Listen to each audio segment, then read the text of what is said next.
So in this game, we're going to see, I'm particularly focusing on black, Killer Yi, who is going to show us, how to use the tripod shape for defense.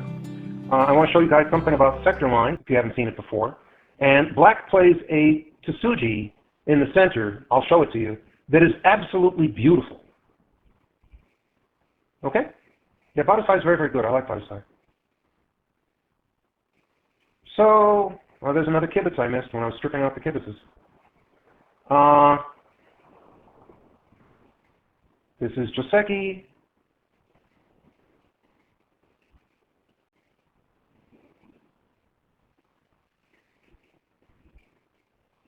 A little unusual for black to play this way, but he wants to play fast.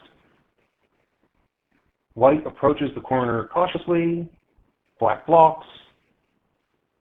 White says, will you let me make a nice big super base on the right? Black says no, and white says it's all okay because I have another shape point.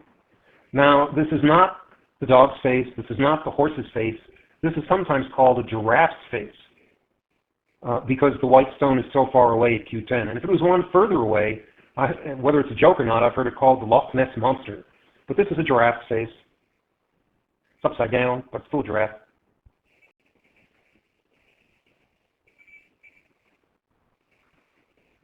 Now the Joseki, and white plays here, aiming at the Aji of the cut at E15. Black says I'm going to take the top. And this is a common way to deal with the bottom.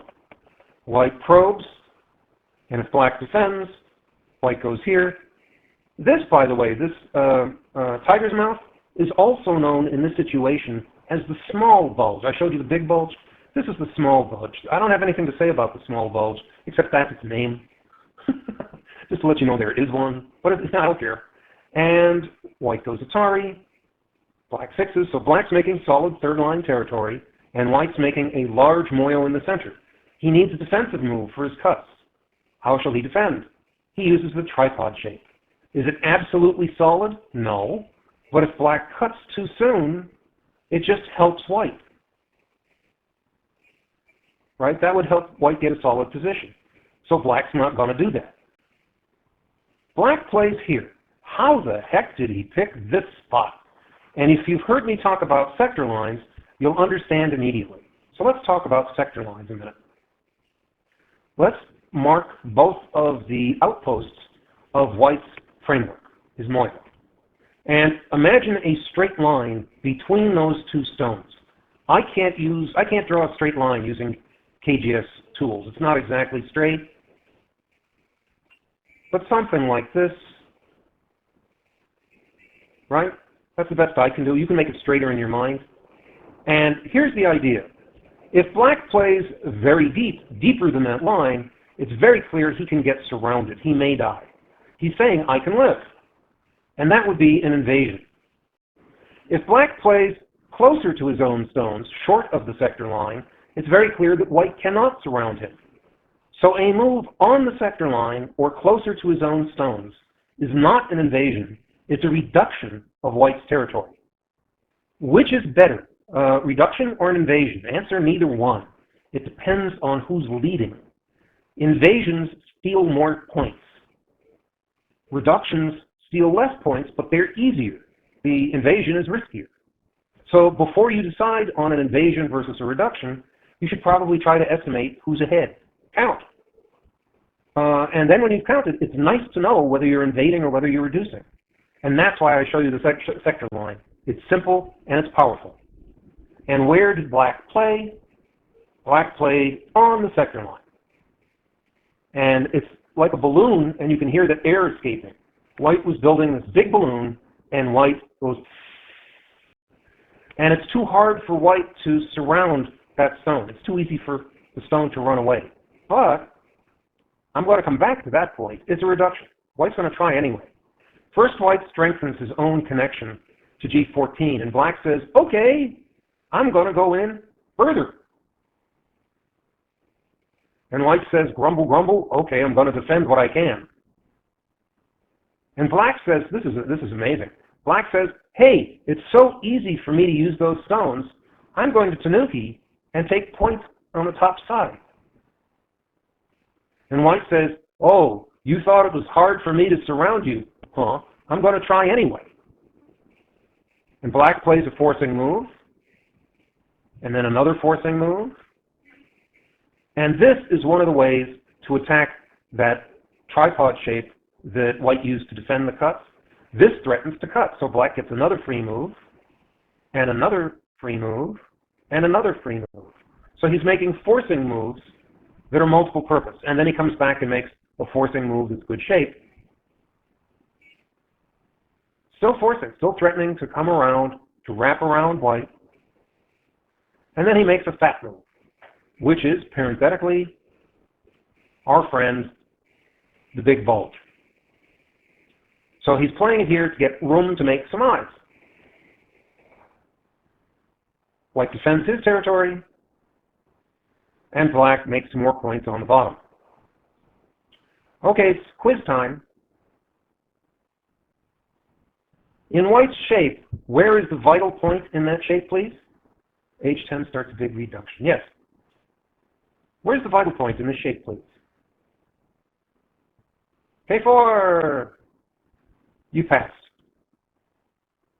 You passed the quiz. So, white plays here. Now, this is one of the few times when I can actually draw the outposts of a framework and a perfectly straight sector line. So white is playing on the sector line, and black plays a sacrifice stone so he can link up the two other stones. And instead of playing that out, white first plays this probe in the corner. This is actually well timed. And white lives in the corner. Then he continues this sequence. Black sacrifices a stone and connects. And then comes back to live in the corner. So, white's now alive in the corner. Black is defended with a small knight's move. Not small knight, a tiger's oak move. And here's the panther. Remember I said that the panther can be used to surround the corner, it can be used to get into the center faster than your opponent, and it can also be used to slide into your opponent's potential territory, which is what black is doing here. White plays on the sector line again, and he says, I'm going to cut off your corner. Black says, I don't care. White says, really?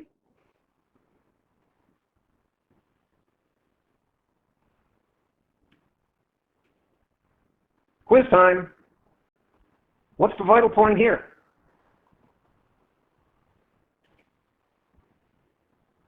Guys? K4. So now this is a vital point for both black and for white. But let's take care of some other business first. Now black would like to play here and save his cutting stone, but the problem is it doesn't save the cutting stone. Likely everything will die. So instead, black prepares to play L12 by playing this move first. And this is beginning to make a moil for black, a small moil in the center. White threatens the corner. Black answers. White threatens the corner. Black answers. M12. M12 is preparing. M12 does two things. It threatens to play L12 and connect and save his cutting stone at J11. That's one thing it does.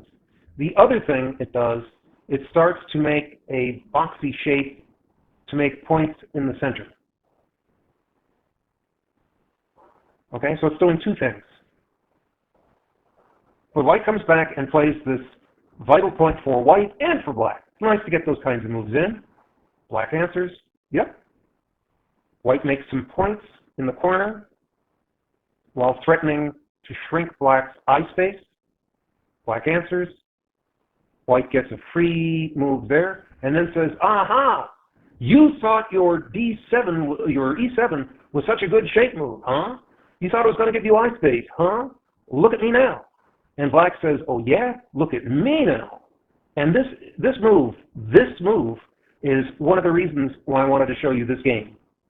Because this move makes a tripod, makes a half table,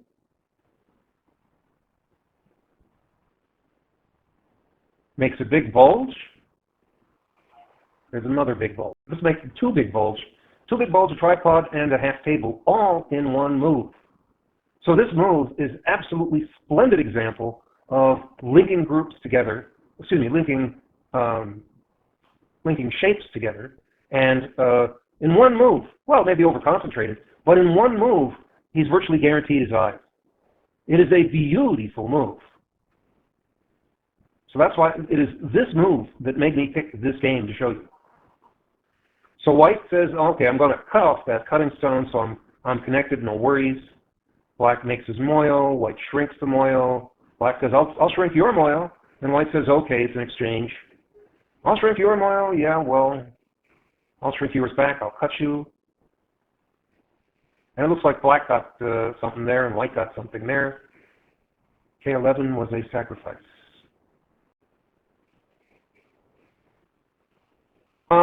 At that time, I wouldn't call it exactly a sacrifice. He was prepared for it to be a sacrifice.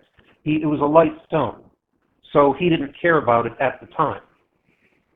At the time, he was trying to give some strength to his nearby two stones and to create some free forcing moves. And he did create some free forcing moves. But he wasn't very concerned with whether K11 lived or died. So if you want to think of it as a sacrifice, you can. But it's not completely dead yet. And white has to come back later to kill it.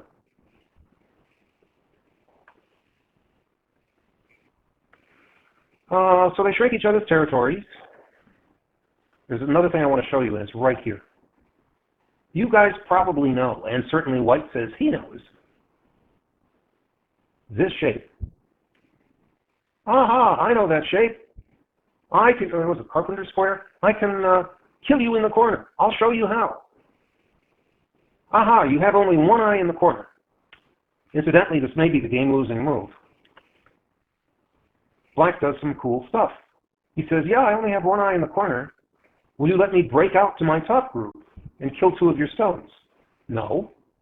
Will you let me capture a stone and make an eye this way? No. Will you let me connect to the left? No. Okay, I've made a second eye on the outside. So now what black has an eye in the corner and an eye on the outside, and the best white can do is this. Now, that's a few points worse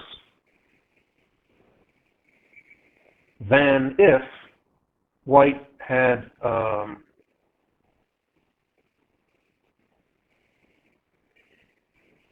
simply played on the outside first to make a few points in the center.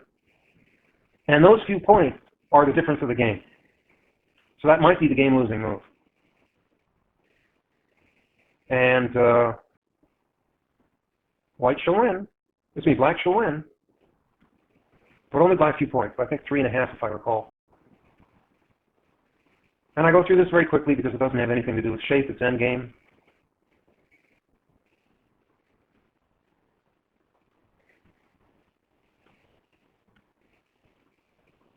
And we zoom through ahead. Come on. How many moves do I have? Well, we'll just zoom all the way. Black wins by 3.5 points. So what I wanted to show you in this game was the beautiful move in the center and sector lines and how to win on the lower right.